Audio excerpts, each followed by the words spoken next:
Pune महानगरपालिकेमध्ये thumping मेजॉरिटीनं Bharatiya Janata पार्टीची सत्ता आहे.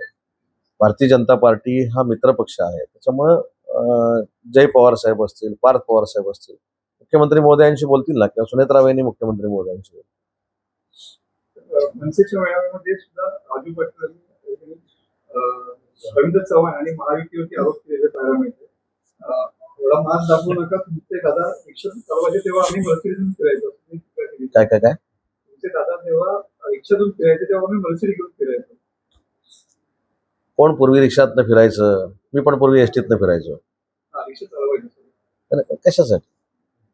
कोणाबद्दल बोलतो? बघा, कोणाच्या परिस्थितीवर राजकारणात बोलू नये. आणि हे देखील काही लोकांनी अभ्यास केला पाहिजे, ज्याची आपण पात्रता ठरवतो तो कधी ना कधी आपला जर बॉस झाला तर मग किती त्रास होतो.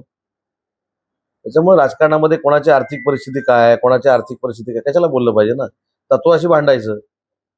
मी परवा देखील एका प्रसंगामध्ये सांगितलं की मला कोणाच्या घराण्याशिवाय किंवा घराण्याबद्दल किंवा त्यांच्यावर झालेल्या केसेसबद्दल मला विचारण्याची काही आवश्यकता नाही. मी रणांगणात घेऊन राजकारण खेळतो. त्याच्यामुळे हे आता ते रिक्षातनं फिरायचे, ते गाडीतनं काय फिरतात, हे असलं त्यांना लक्ष लाभ.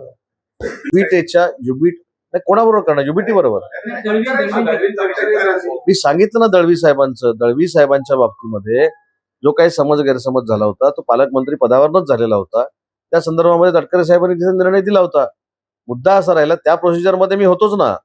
महेंद्र दळवींच्या कन्येचा फॉर्म आदल्या दिवशी विकास गोगावलेने 2:45 वाजता रत्नागिरी जिल्हाधिकारी कार्यालयामध्ये येऊन मागे घेतला.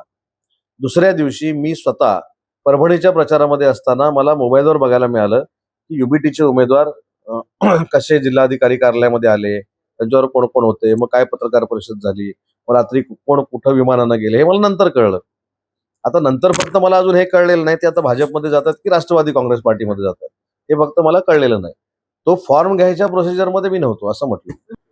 बिनविरोधचं आणि काही नाही. जागा ज्यावेळी सोडली तर बघा आमची मतं किती होती? सगळ्यात जास्त आमच्या शिवसेनेची मतं होती. आम्ही नेतृत्व मानतो. देवेंद्रजींनी आणि एकनाथ शिंदे साहेबांनी आम्हाला सांगितलं की बाबा असा असा निर्णय आहे. शिंदे साहेबांनी आदेश दिला. आम्ही सगळे शांत झालो. आम्ही तयारी केली, कसं मतदान पडणार आहे, कशा पद्धतीनं पडणार आहे, ह्याची सगळी तयारी केली. आणि अचानक मी परभणीला असताना कुठेही मला त्या प्रोसेसमध्ये विश्वासात घेतलेलं नव्हतं. मी ठामपणानं सांगतो ना, तुमच्या समोर सांगतोय. त्यामुळे त्या प्रोसिजरमध्ये कदाचित माझी आवश्यकता नसेल. त्याच्यामध्ये कुठं काय, पालकमंत्रीपद जाहीर करणं हे सर्वस्वी अधिकार माननीय मुख्यमंत्री महोदयांना असतात आणि मुख्यमंत्री महोदय योग्य वेळी निर्णय घेतील. नाही, एखाद्या गुन्ह्याबाबत पोलीस तपास सुरू आहे, एखाद्या गुन्ह्याबाबत FIR दाखल झालेले आहे. आता त्याच्यावर मी बोलणं योग्य ना. त्याच्यामध्ये कोणी जरी असले, कारण शेवटी FIR दाखल झाले तशी माहिती माझ्याकडे आहे. दिल्लीला पाठिंबा कुठं? मुंबईत ना.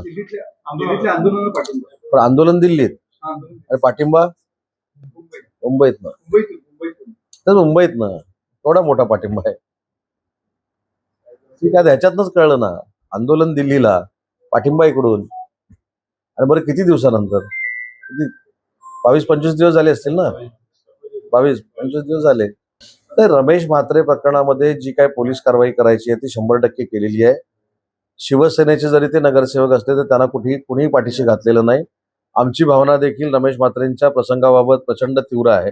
पण माझी विनंती आहे डॉक्टरांना की शेवटी डॉक्टर हा असा घटक आहे की ठीक आहे, त्या बाबतीतला तो प्रसंग दुर्दैवीच आहे, त्याचं समर्थन कोणी केलं नाही. पण त्यांच्या हातनं अनेक जीव वाचत असतात आणि अशा संपातनं काही अडचणी निर्माण होऊ शकतात. आणि म्हणून महाराष्ट्र शासनाच्या वतीनं मला देखील सगळ्या डॉक्टर लोकांना विनंती करायची आहे की शासनानं पूर्ण कारवाई करण्याचा त्या म्हात्रेंवर निर्णय घेतलेला आहे. त्याच्यामुळं असा आंदोलनाचा पवित्रा घेऊ नये. त्याच्यावर माझा का विश्वास नाही तुम्हाला सांगतो. कारण BLA म्हणजे पक्षाचे जे BLA करायचे आहेत SIR मध्ये, ते प्रत्येक पक्षाला मुभा दिलेली आहे ना करायला. आता रत्नागिरी जिल्ह्याचा जर विचार केला तर सगळ्यात जास्त BLA कोणाचे आहेत? तर शिवसेना पक्षाचे आहेत. 2 नंबरला BLA कोणाचे आहेत? भारतीय जनता पार्टीचे आहेत. मी आता कुठच्या पक्षाची नावं घेत नाही, त्यांचा सिंगल पण BLA नाही. ते तक्रार करण्याशिवाय पलीकडे काय करणार आहे? मुद्दा असा आहे, माझं म्हणणं त्याच्या पलीकडचं आहे. जर स्वतःची राजकीय ताकद आहे मग त्यांनी BLA द्यावेत ना. BLA ही जी सिस्टीम आहे ती BLO काही जर वेगळं करत असतील तर त्यांना जाब विचारण्यासाठीचीच आहे किंवा मदत करण्यासाठीचीच आहे. आता ज्यांच्या पक्षाचं अस्तित्व नाही, जे BLA देऊ शकत नाही, ते ह्या सगळ्या तक्रारी करतायत. आणि एखाद्या कारणाने इथं झालं असेल तर त्याचा क्रायटेरिया आपण पूर्ण महाराष्ट्राला लागू शकत नाही. माझ्या मतदारसंघामध्ये माझ्या माहितीप्रमाणे कालपर्यंत 67% मॅपिंग झालं. बरोबर आहे. रत्नागिरी मतदारसंघातली MIDC जर आपण बघितली, MIDC मध्ये गेले 5 टर्म फक्त 58% मतदान होतं.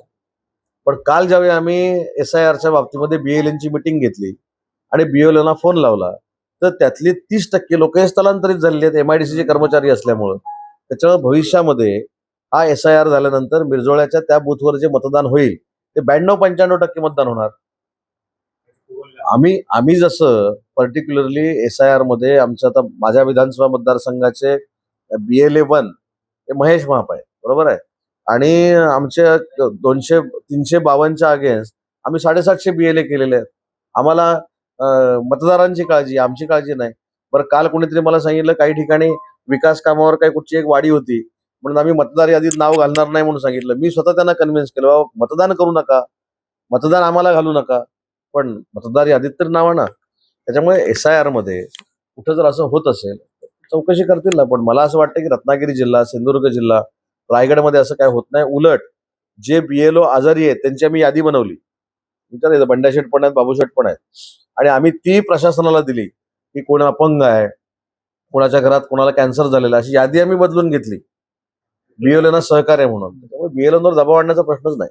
मला ते माहित नाही. मला एवढीच माहिती होती त्यांना मॅजेस्टिक कस्टडी झाली होती, त्यांना पोलीस कस्टडी झाली होती, त्याच्यानंतर जामीन झाला हे पण मला माहित नाही. काय कोर्टाच्या जे काय आदेश असतील त्या पद्धतीने होईल ना. उच्च न्यायालयाचा जामीन नाकारला, उद्या संपर्क पुकारला होता वैद्यकीय राज्याच्या काही डॉक्टर्सनी, तो जामीन फेटाळला, रद्द केला वरती मुंबई हायकोर्टाने. मला ते माहित नाही. त्याच्यामुळे आता बोलता म्हटलं की रायगडच्या पालकमंत्र्यांच्या बैठका संदर्भामध्ये आपली बैठक झाली असं म्हटलं. झालीच ना. पण मग आता नेमकं भरतशेठ गोगावले, मी भरतशेठ गोगावले साहेब आणि सुनील तटकरे साहेब यांची माझ्या ऑफिसमध्ये बैठक झाली. त्याच्यामध्ये सुनील तटकरे साहेबांनी समन्वयानं आणि भरतशेठ गोगावले साहेबांनी समन्वयानं काही गोष्टी करण्याचा निर्णय घेतला. त्याच्यामध्ये आजही मी सांगतो ना, शिवसेनेचा एक शिवसैनिक म्हणून, नेता नाही शिवसैनिक म्हणून, भरतशेठ गोगावले रायगडचे पालकमंत्री व्हावेत यासाठी मी ते 3 ते 4 वेळा माननीय फडणवीस साहेबांना देखील भेटलो, त्यांना देखील विनंती केली. आणि रायगडचं पालकमंत्रीपद हे भरत गोगावलेनंच द्यावं ही आमची ठामपणानं मागणी आहे. आता नेमका चेंडू कोणाच्या कोर्टात आहे, तर तिला सुटेल का? नाही, याच्यामध्ये निर्णय सुनेत्रा वहिनींनी घ्यायचा आहे. राष्ट्रवादी काँग्रेस पक्षाच्या राष्ट्रीय अध्यक्षा या सुनेत्रा वहिनी पवार आहे, इकडे देवेंद्रजी आहेत आणि एकनाथ शिंदे साहेब आहेत. त्या तिघांनी मिळून घ्यायचा आहे निर्णय. टाइम्स डिजिटलला लाईक करा, शेअर करा, सबस्क्राईब करा आणि बेल आयकॉन दाबायला विसरू नका. Times digital.